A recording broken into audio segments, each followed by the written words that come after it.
뭔가 이상한 점 알아채셨습니까? 오늘 윤 전 대통령의 모습은 전 국민적 관심에도 불구하고 영상은 물론 사진 한 장이 안 보입니다. 재판부가 촬영을 허락하지 않았기 때문인데요. 이미 일고 있던 특혜 논란이 더욱 거세지자 법원은 추후에 촬영 가능 여부를 검토해 보겠다고 했지만 그 어떤 전직 대통령에게도 주지 않았던 특혜성 처분에 대한 논란은 갈수록 커질 것으로 보입니다. 구민지 기자가 보도합니다.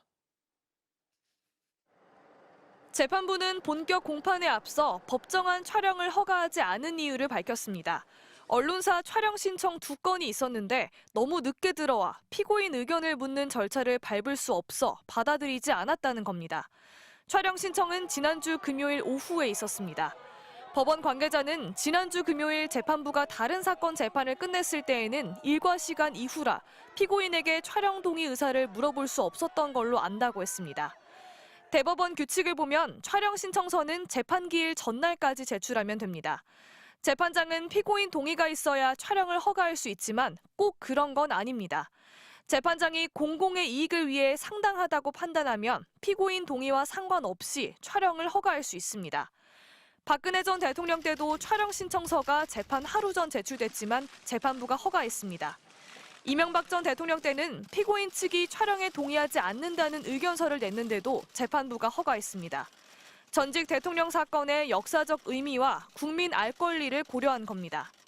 지금 촬영 중이신데 여러 가지 있는 관심도 그리고 알 권리 등을 고려해서 촬영 신청을 허가했습니다. 윤석열 전 대통령은 417호 법정까지 언론 노출 없이 비공개로 출석했습니다. 지하 주차장을 이용하겠다는 경호처 요청을 법원이 받아들였기 때문입니다.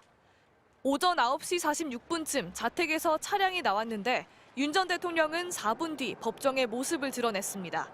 걸어서 출석한 박근혜, 이명박 전 대통령과 다릅니다.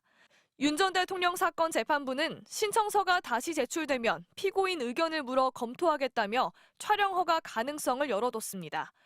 윤 전 대통령 측은 앞서 인권 보호 등을 고려한 것 아니겠냐며 촬영을 불허한 재판부 결정에 동의 의사를 밝혔는데 재판부가 윤 전 대통령이 반대하더라도 촬영을 허가할지 관심이 쏠립니다. MBC 뉴스 구민지입니다. 재판부가 윤 전 대통령 구속을 취소했을 때도 말들이 많았지만 이후 재판 진행 방식을 두고도 논란이 이어지고 있습니다. 법정 내부 촬영을 허가하지 않은 이유에 대해 신청이 너무 늦었다고 한 것도 전직 대통령 사례와 비교하면 납득하기 어렵고요. 피고인 직업을 묻는 인정신문 때도 직업을 묻지 않고 전직 대통령이죠라고 직접 대독을 한 부분도 논란을 키웠습니다. 과거 4명의 전직 대통령들은 모두 재판장 질문에 직업이 없다, 무직이다 이렇게 자신이 직접 답변했습니다. 윤석열 전 대통령의 내란 우두머리 혐의 사건 재판이 열린 417호 형사 대법정은 서울중앙지법에서 가장 큰 법정입니다. 150여 석 규모 방청석이 취재진과 방청객으로 들어찼습니다. 헌법재판소에 출석할 때처럼 가르마를 타고 머리를 빗어 올린 윤 전 대통령은 붉은색 넥타이와 짙은 남색 정장 차림으로 피고인석에 앉았습니다. 재판장이 피고인 신원을 확인하기 위해 생년월일은 1960년 12월 8일, 직업은 전직 대통령, 주소는 이라고 묻자 윤 전 대통령은 서초사동 아크로비스타라며 호수를 말했습니다.